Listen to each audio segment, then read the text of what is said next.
Gajah Sagara kini menghentikan kegiatannya dalam memandikan kuda dan kemudian menempatkan diri menghadapi orang yang tengah datang. Para prajurit Bayangkara yang tengah sibuk dengan kegiatan masing-masing juga serentak memberikan penghormatan dipimpin dengan sigap oleh Gajah Sagara. Tumenggung Macan Lewung kini mengedarkan pandangan matanya.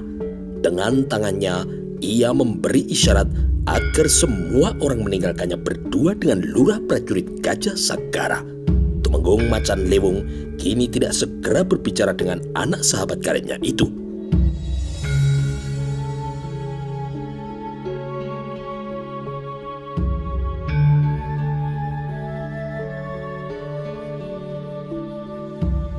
Setelah hening beberapa saat, Macan Lewung kini mulai berbicara.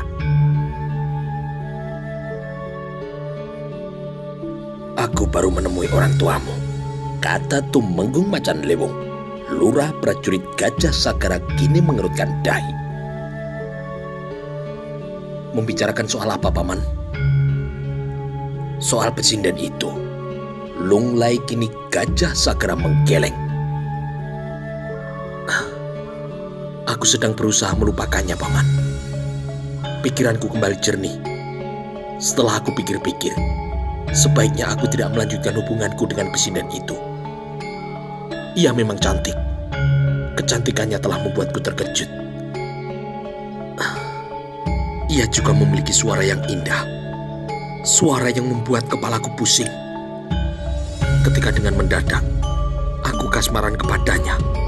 Muncul keinginanku untuk memilikinya. Aku ingin menjadikannya istriku. Akan tetapi, pada saat yang sama, ada banyak orang yang kepalanya ikut pusing, seperti yang sedang kualami. Ada beberapa prajurit dan bukan prajurit yang bertekuk lutut di hadapan pesinden itu. Menghadapi pesaing itu, aku merasa mampu mengatasinya. Namun mendadak, muncul pula pesaing lain yang tidak mungkin aku atasi. Ada Senopati Diabirowo yang dengan terang-terangan menginginkan gadis itu. Setelah aku renungkan, aku memutuskan mundur, Paman. Pembicaraan itu mestinya tidak boleh terjadi antara lurah prajurit Gajah Sagara dengan Tumenggung Macan Lewung. Namun kali ini yang berbicara adalah antara paman dengan keponakan. "Dengan demikian kau kalah?" tanya Tumenggung Macan Lewung. "Ini bukan soal menang kalah, Paman. Kalau aku memutuskan untuk melupakan dia Kanitri, itu karena aku sadar bahwa benar apa yang telah dikatakan oleh Romo dan Biyung. Dia Kanitri bukan perempuan yang baik-baik. Ia melayani banyak orang. Mungkin juga ia melayani di luar itu. Maka dari itu, aku memutuskan untuk mundur, Paman." Tumenggung Macan Lewung kini tersenyum. "Bagus. Paman senang melihatmu mengambil keputusan itu. Tetap kau pegang teguh sikap itu. Belajarlah untuk lebih mengedepankan isi kepala. Jangan biarkan dirimu terlalu dikuasai oleh isi hati. Karena yang demikian itu lebih banyak dilakukan oleh para perempuan. Kau mengerti?" Gajah Sagara kini mengangguk. "Aku mengerti, Paman." "Bagus. Setelah kau mampu berpikir semacam itu, aku mempunyai tugas khusus yang harus kau lakukan. Tugas khusus itu adalah mendekati gadis itu." Lurah prajurit Gajah Sagara kini terkejut. Pandangan matanya secara lugas menyeretkan rasa tidak pahamnya. "Maksud Paman?" Tumenggung Macan Lewung menyempatkan diri berjalan mondar-mandir. "Gajah Sagara, peristiwa Bubat telah berlalu setahun yang lalu. Para Bobo Dharma Tiaksa membawa keterangan tentang adanya pihak-pihak di Sunda Galuh yang tidak bisa menerima kematian rajanya. Hal yang demikian itu wajar. Mojopahit juga pasti akan merasakan perasaan yang serupa jika mengalami hal yang sama. Telik Sandi Bayangkara akhir-akhir ini mendapati jejak-jejak yang aneh.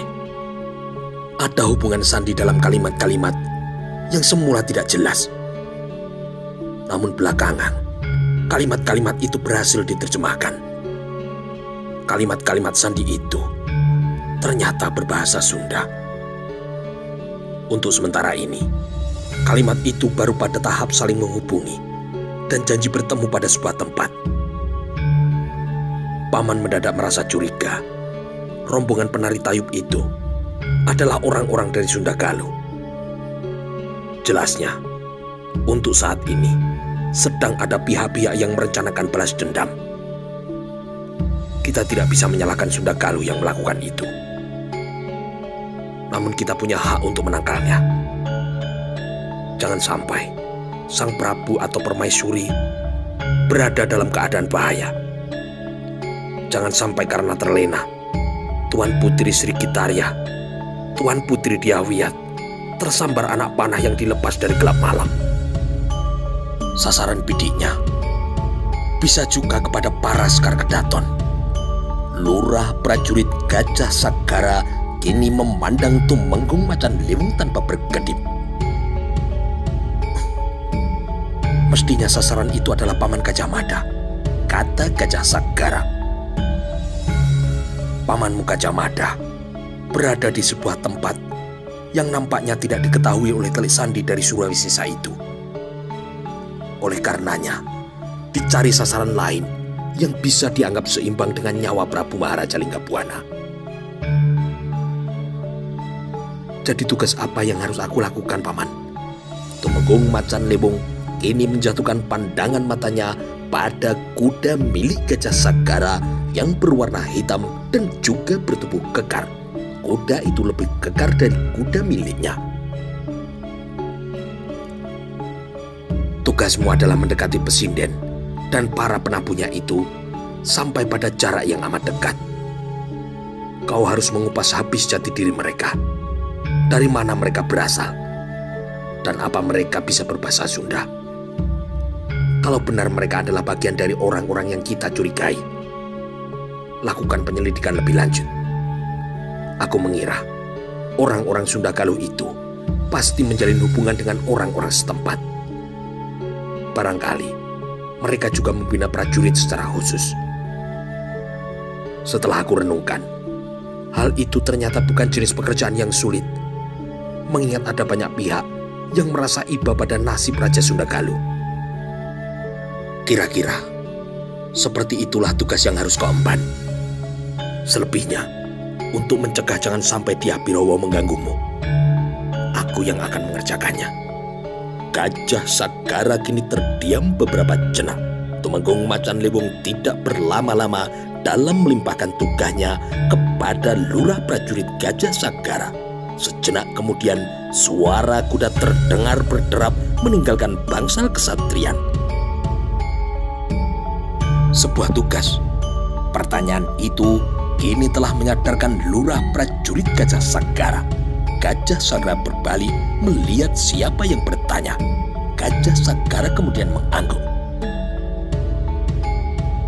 Ya, sebuah tugas yang sangat berat. Tetapi mungkin adalah jenis tugas yang paling menyenangkan bila dibandingkan dengan berbagai tugas yang pernah aku terima. Lurah prajurit Kebo Windet kini merasa penasaran. Tugas seperti apa itu? Tanya Kebo Windet. Gajah Sagara tertawa. Jenis tugas yang sangat rahasia, yang tidak bisa aku ceritakan kepadamu. Lurah prajurit Kebo Windet kini terpaksa harus penasaran. Sementara itu, seorang lelaki muda memandang rumah yang didatanginya dengan sangat ragu. Sais kereta kuda yang mengantarnya kini bergegas membantunya untuk turun. Orang itu rupanya perlu bantuan. Meskipun hanya untuk jenis pekerjaan turun dari kereta, untuk berjalan ia harus menyerahkan nasibnya pada tongkatnya. Tanpa tongkat penyangga, ia hanya seorang laki-laki yang berkaki satu. Kusir Dokar itu menunggu melihat penumpangnya termangu. Ia juga menunggu upah untuk mengantar ke tempat itu. Dengan lunglai, lelaki berkaki satu itu tiba-tiba berbalik dan minta dibantu lagi naik ke atas kereta kuda. "Antar aku ke suatu tempat."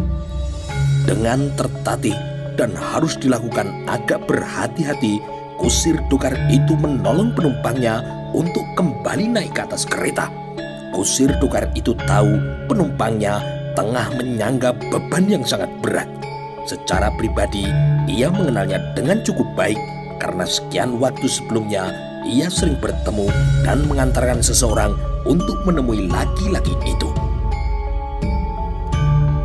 "Kemana?" "Ke rumah Pasangguan Gagak Bongol." "Baik." Dengan perlahan tanpa menarik perhatian, Kusir Dokar itu membawa kudanya melaju. Kusir Dokar itu ingin sekali banyak bertanya, namun penumpangnya lebih banyak diam. Ada beberapa pertanyaan yang telah ia ajukan, namun ia tetap tidak menjawab.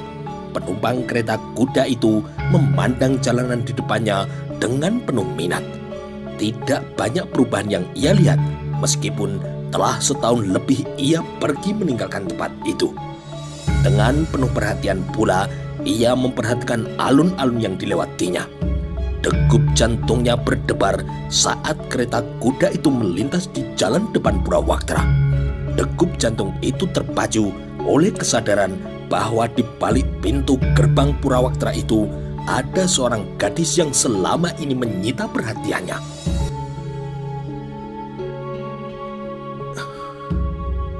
Probosiwi. Sepasang kuda yang menyeret kereta itu terus bergerak mengikuti arah yang dikehendaki oleh sang kusir. Makin lama, jarak yang ditempuh kini semakin dekat. Lurus ke arah depan, perjalanan itu akan membawa kereta kuda ke rumah kediaman Pasangguan Gagak Bongol. "Berhenti." Kusir itu kemudian memenuhi keinginannya.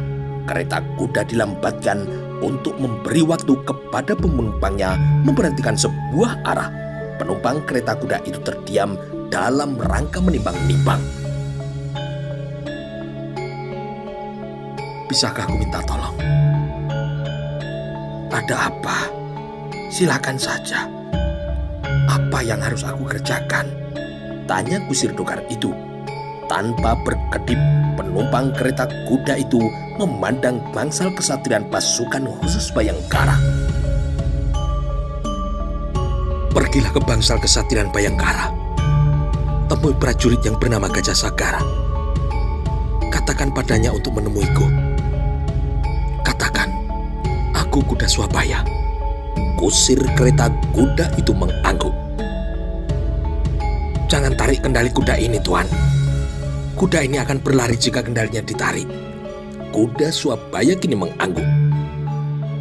Dengan berlari-lari, Kusir Dokar itu menuju bangsal kesatrian pasukan khusus Bayangkara. Seorang prajurit yang bertugas untuk menjaga pintu gerbang kini menghadangnya. "Ada apa?"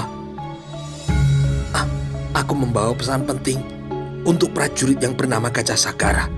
Kebetulan Gajah Sagara berdiri tidak jauh dari tempat itu. Lurah prajurit Gajah Sagara kemudian bergegas mendekat. "Ada apa, Paman?" "Ada orang yang ingin bertemu dengan Tuan." "Siapa?" Kusir Dokar itu tidak mau menyebut nama. Ia merasa tidak berhak untuk menyebut nama penumpangnya. Lurah prajurit Gajah Sagara melihat ada seseorang di kereta kuda yang menunggu. Dengan bergegas ia kemudian mendekatinya. Mula-mula lurah prajurit Gajah Sagara tidak segera mengenali orang yang berkepentingan dengannya itu. Hal itu karena orang itu tidak menggelung rambutnya. Rambutnya yang sangat panjang dibiarkan tergerai, apalagi jambang dan kumis orang itu cukup lebat. Barulah lurah prajurit Gajah Sagara merasa detak jantungnya mendadak berhenti, manakala ia mengenali siapa orang yang mengundangnya itu. Dengan bergegas, lurah prajurit Gajah Sagara mendekat. Desir tajam kini segera menggerataki jantung dari anak gajah Ingon itu ketika melihat keadaan sahabatnya. Dengan tertatih-tatih, Senopati Kuda Swabaya turun. Dengan sigap pula, lurah prajurit Gajah Sagara membantu sambil memperhatikan keadaan tubuhnya. "Apa yang terjadi?" tanya lurah prajurit Gajah Sagara. Senopati Kuda Swabaya kini berusaha tersenyum. "Sekarang bagaimana menurutmu? Apakah masih ada yang meragukan aku layak menyandang pangkat Senopati?" balas Kuda Swabaya. Merinding kini Gajah Sagara menyimak jawaban itu. Dengan penuh perhatian, Gajah Sagara memperhatikan keadaan sahabatnya yang kini hanya berkaki satu.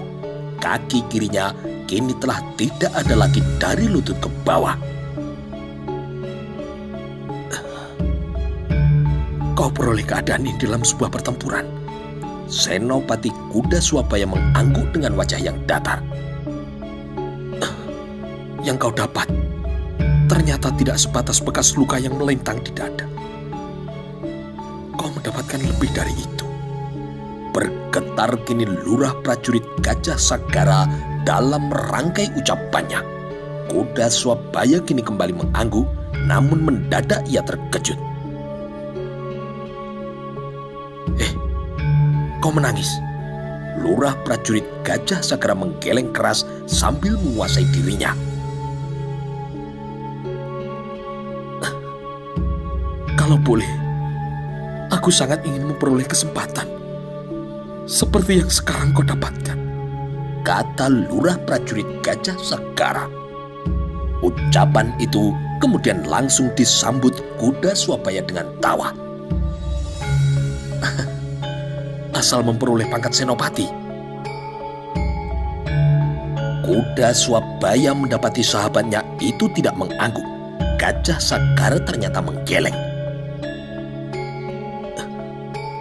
"Bukan untuk mendapat pangkat Senopati. Aku ingin mendapat pangkat Tumenggung." Kuda Swabaya kini tertawa terkekeh-kekeh. "Tumenggung Haryo Pincang," letupnya. Gajah Sagara ternyata tidak mampu menguasai diri.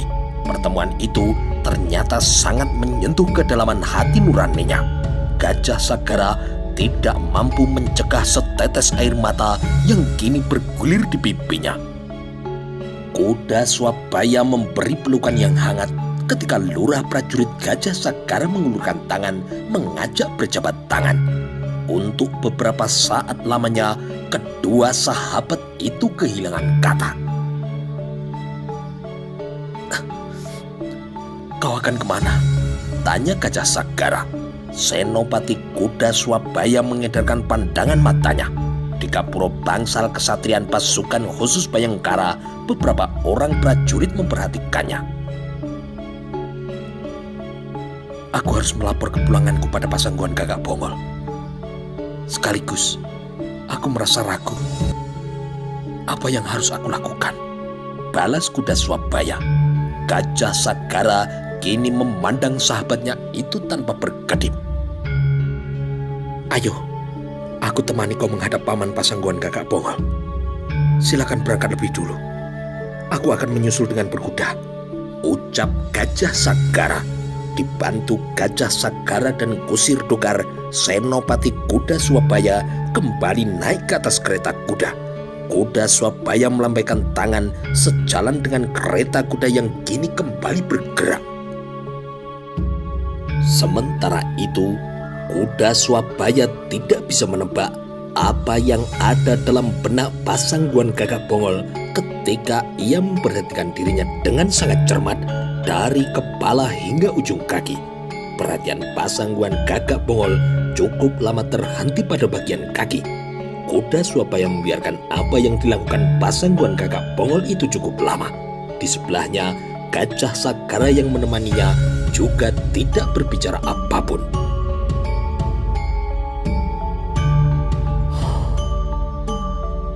"Kau sudah pulang dan bertemu dengan Romo biungmu?" tanya Gagak Bongol. Senopati Kuda Swabaya kini menggeleng. Aku sudah pulang dan sudah berada di depan rumahku, Paman. Akan tetapi, aku tidak sanggup membayangkan bagaimana Biong akan amat terpukul ketika melihat keadaanku. Dulu aku berharap akan memiliki kenang-kenangan berupa jenis jejak luka yang melintang. Dengan demikian, Romo tidak akan meragukanku lagi. Aku memang pantas menyandang pangkat senopati. Namun yang aku peroleh kebablasan bukan jejak luka melintang di dada yang kudapat, namun malah kakiku yang buntung. Dengan demikian, pangkat senopati tidak lagi layak untukku, Paman. Seharusnya aku sekarang adalah seorang pasangguan. Gagak Bongol yang membeku kini terhanyak. Sontak mulutnya kini telah terbuka. Namun Gagak Bongol tidak membiarkan dirinya tertawa terlalu panjang. Kau benar. Dengan pengabdianmu yang luar biasa pada negaramu, kau pantas menjadi seorang pasangguan.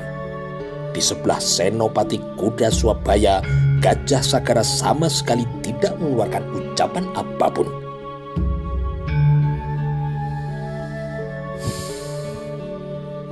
Jadi kau belum bertemu dengan Romo dan Biongmu, tambah Gagak Bongol. Kuda Swabaya kini menggeleng. Aku sama sekali belum bertemu dengan keluargaku, Paman. Jadi kau juga belum bertemu dengan Probosiwi. Kuda Swabaya kini menggeleng. Tidak dan jangan, Paman. Aku bukan lagi orang yang pantas untuk dibanggakan. Aku hanya laki-laki cacat yang tidak bisa pergi kemanapun tanpa tongkat penyangga pundak. Aku tidak ingin bertemu dengan Probosiwi. Dan aku berharap ia segera mendapatkan suami yang lebih baik dari aku. Selanjutnya, aku mengajukan permohonan untuk mengundurkan diri dari keprajuritan, Paman. Terkejut kini Gajah Sagara mendengar ucapan dari sahabatnya itu. Pasangguan Gagak Bongol menyimak ucapan itu. Ia amat memahami pergolakan macam apa yang terjadi pada dada anak Bradabaju itu. Senopati Kuda Swabaya telah kehilangan sebelah kakinya. Siapapun yang mendadak mengalami cacat, pasti ia akan terpukul. Pasangguan Gagak Bongol teringat pada seorang prajurit bekas anak buahnya yang juga mengalami nasib yang buruk. Di medan pertempuran, ia kehilangan kedua matanya. Prajurit itu mengalami kesulitan untuk kemudian menerima keadaannya. Tak bisa menerima kenyataan, prajurit itu kini menjadi gila. Pertimbangan mana yang kau gunakan untuk mundur dari keprajuritan? Tanya Gagak Bongol. Kuda Swabaya tidak segera menjawabnya. Kau mengira dengan keadaanmu yang seperti itu, kau tidak berguna lagi bagi negara, kejar Gagak Bongol. Senopati Kuda Swabaya tertawa. Apa yang bisa dilakukan oleh prajurit cacat sepertiku, Paman? Menghadapi anak kecil pun, ini aku sudah tidak mampu, balas Kuda Swabaya. Pasangguan Gagak Bongol kini berdiri.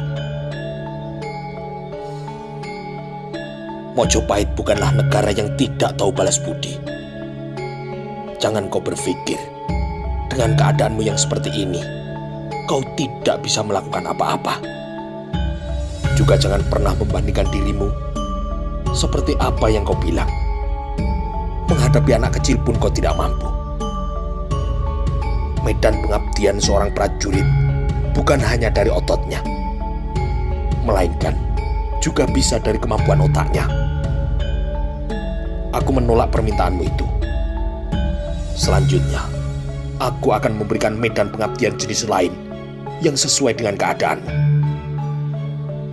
Jangan kau pikir bobot pengabdianmu berderajat lebih rendah dari mereka yang turun langsung ke medan peperangan.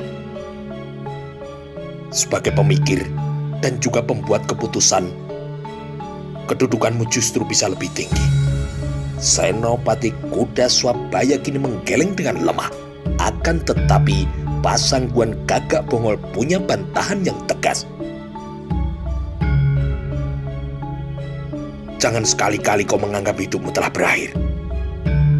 Kalau kau berpendapat seperti itu sama halnya kau sudah mati, Senopati Kuda Swabaya, kata Gagak Bongol.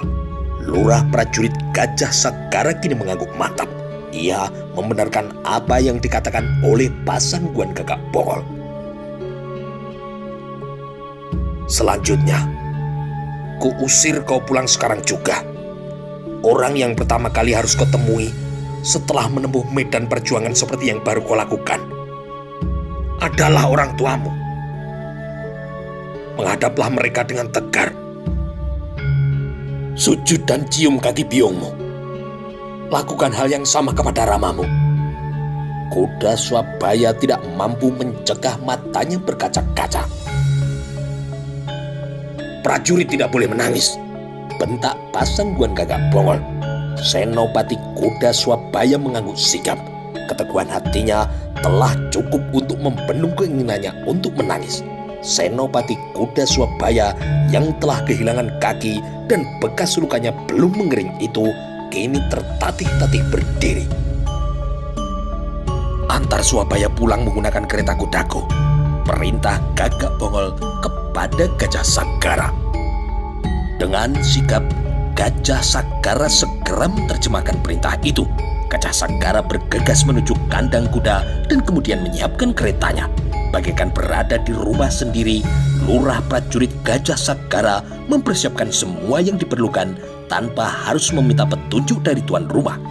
Tidak berapa lama kemudian, kereta kuda itu telah siap. Waktu adalah sesuatu yang bernilai tidak pasti. Bagi orang yang sedang menunggu dan tidak sabar, waktu akan terasa bergerak sangat lambat. Sebaliknya, bagi orang yang harus menjalani hukuman mati, waktu pasti akan bergerak terlalu cepat. Pun pada saat seseorang sedang kasmaran dan berada di sebelah orang yang menarik hatinya, waktu berlalu sangat cepat. Jika pagi tiba-tiba saja datang siang, jika sore tiba-tiba malam telah datang. Bagi Nyai Dyah Menur, waktu berjalan terlalu lamban, bahkan juga tanpa kepastian, khususnya dikaitkan dengan kepergian Kuda Swabaya. Setahun waktu telah berlalu, namun Kuda Swabaya belum juga ada kabar beritanya. Sebagai seorang ibu yang melahirkannya, Nyai Dyah Menur selalu terganggu pertanyaan yang bagai tidak pernah ada jawabannya. Sedang apa Kuda Swabaya? Di mana ia berada dan bagaimana keadaannya? Tiga pertanyaan itu selalu mengganggu, menyebabkan Nyai Dyah Menur sering melamun. Saat yang paling menyiksa baginya adalah ketika hujan turun dan petir bersambung-sambung. Saat semacam itulah Dyah Menur sering teratapan. Kilat muncrat yang disusul oleh ledakan gemuruh dari udara yang terbelah selalu menggiring ingatan Dyah Menur pada Kuda Swabaya. Prada Basu tahu persis apa yang menyebabkan istrinya menjadi gelisah. Dalam hal menyayangi Kuda Swabaya, Prada Basu sama sekali tidak melihat Kuda Swabaya adalah bukan anak kandungnya. Apalagi Prada Basu membangun rumah tangganya dengan Dyah Menur sejak Kuda Swabaya masih bayi. Kuda Swabaya sama sekali tidak tahu Prada Basu bukanlah ayah kandungnya. Sedangkan Dyah Pertiwi yang pernah terguncang oleh kehilangan sang prajaga tidak berharap hal itu terulang kembali. Setiap hari yang dilakukannya adalah menandai waktu yang bergulir dengan cara mencorehkan arang di dinding kamarnya. Dengan demikian, Dyah Pertiwi tahu dengan tepat telah berapa hari kakaknya pergi. Hari itu adalah hari yang terang. Beberapa hari sebelumnya, langit terlihat banyak mendung. Dyah Pertiwi menyentuh pundak ibunya yang tengah melamun. Ada apa? Masa apa hari ini, Yung? Bahan apa yang ada, Dok? Ada rebung, ada kacang panjang, dan ada beberapa butir kelapa, Yung. Dia menurut kini mengangguk. Masalah sayur lodeh kesukaan kakangmu, Dok. Semalam, Biung bermimpi kakang makan pulang hari ini. Jawab Dyah Menur. Dyah Pertiwi kemudian bergegas lari ke dapur. Namun Dyah Pertiwi membatalkan niatnya ketika suara kereta kuda dari kejauhan menggoda rasa ingin tahunya. Pradabasu yang tengah sibuk dengan ekrak yang dibuatnya kini mendongak. Berdebar-debar kini Dyah Menur yang tiba-tiba disergap sebuah dugaan. Dyah Menur berdiri mendampingi suaminya. Pradabasu yang kini bertubuh kurus memegang lengan istrinya sambil menempatkan diri menunggu siapa yang akan datang. Aneh, letup Dyah Pertiwi. Pradabasu segera mengerutkan dahi. Apa yang aneh, Dok? Yang menjadi kusir adalah Kakang Gajah Sagara, Yung. Jelas Dyah Pertiwi. Gemetar kini Dyah Menur memandang siapa dua orang yang berada dalam kereta kuda. Dyah Pertiwi benar, yang menempatkan diri menjadi kusir adalah lurah prajurit Gajah Sagara. Sedangkan orang yang duduk di belakangnya, meskipun rambutnya terurai aut-autan, sebagai seorang ibu, Dyah Menur masih bisa mengenalinya. Ternyata benar, bisik perempuan itu. Dyah Menur kini gugup. Ia lunglai kehilangan sebagian tenaganya. Pradabasu dengan sigap segera menyangga tubuh istrinya. Kakang Kuda Swabaya. Dyah Pertiwi tidak kuasa untuk tidak berteriak. Dyah Pertiwi kemudian berlari menyongsong kereta kuda yang membelok ke halaman rumahnya. Akan tetapi Dyah Pertiwi terbungkam mulutnya oleh pemandangan yang tidak ia mengerti. Untuk sejenak ia sulit memahami melihat apa yang dilakukan oleh kakangnya. Untuk turun dari kereta kuda, Kuda Swabaya harus dibantu Gajah Sagara, harus tertatih-tatih, dan ia juga terlihat sangat mengalami kesulitan. Padahal apa susahnya turun dari kereta kuda? Akhirnya Dyah Pertiwi paham, amat paham terhadap perubahan macam apa yang kini terjadi pada kakangnya. Dari tempatnya berdiri dengan kaki yang nyaris goyah dalam menyangga tubuhnya, Dyah Menur merasakan hantaman yang jauh lebih berlipat-lipat. Perempuan itu mendadak merasa ada ribuan kunang-kunang yang berterbangan di kepalanya. Dyah Menur terkulai nyaris kehilangan kesadarannya. Akan tetapi Pradabasu masih punya kekuatan yang cukup untuk menyangkanya. Senopati Kuda Swabaya kini telah berdiri utuh di atas sebelah kakinya, dan sebelah lagi adalah sebuah tongkat kayu penyangga. Dengan senyum yang dibuat sumringah, Kuda Swabaya berjalan mendekati Romo dan Biungnya. Makin terbelalak adiknya yang kini telah benar-benar terkejut. Terhuyung-huyung dan nyaris terjatuh Dyah Pertiwi ketika melihat penampilan dari kakangnya. Beruntung Dyah Pertiwi karena Gajah Sagara tangkas mendatanginya dan kemudian menangkap tubuhnya. Dyah Pertiwi yang nyaris pingsan itu kini membelakang mata dalam upaya bertahan jangan sampai ia pingsan.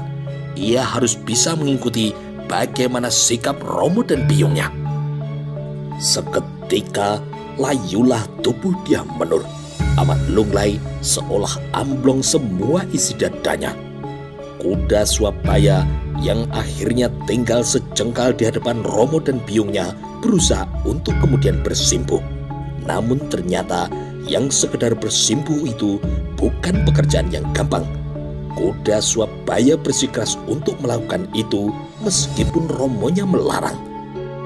Kuda Swabaya sadar betul bahwa kedua orang di depannya adalah Romo dan Biungnya, sang pengukir jiwa dan raganya yang harus dianggap sebagai penjelmaan Yang Widi di muka bumi. Kuda Swabaya yang kemudian berhasil bersimpuh kini bersingsut mendekat dan kemudian memeluk lututnya. Lurah prajurit Gajah Sagara yang tidak ingin hatinya ikut berantakan memandang tontonan itu kini memilih untuk membuang wajah. baktiku untuk Romo, baktiku untuk Biung. Parau kini suara Senopati Kuda Swabaya. Bradabasu benar-benar tidak tahu bagaimana cara menjawab ucapan anehnya itu. Dyah Menur pun kini juga tidak bisa berbicara apapun. Nyai Dyah Menur meraih kepala anaknya, menggerayangi rambutnya yang panjang tergerai. Nyai Dyah Menur meronta dari pegangan suaminya agar ia kemudian bisa berjongkok, agar dengan lebih leluasa ia bisa melihat keadaan anaknya.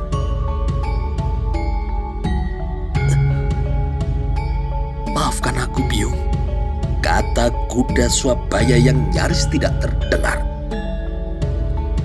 Nyai Dyah Menur mengangguk dan kemudian memberikan pelukan hangat dari tubuhnya yang kurus dan rapuh. Meskipun tidak terdengar sedu-sedan, Senopati Kuda Swabaya tidak mampu bertahan untuk tidak menangis. Air matanya kini membasahi pipi. Bradabasu nyaris tidak mampu menguasai dirinya. Tidak tahu mana yang harus dipilih antara berteriak sekeras-kerasnya atau membungkam mulut serapat-rapatnya.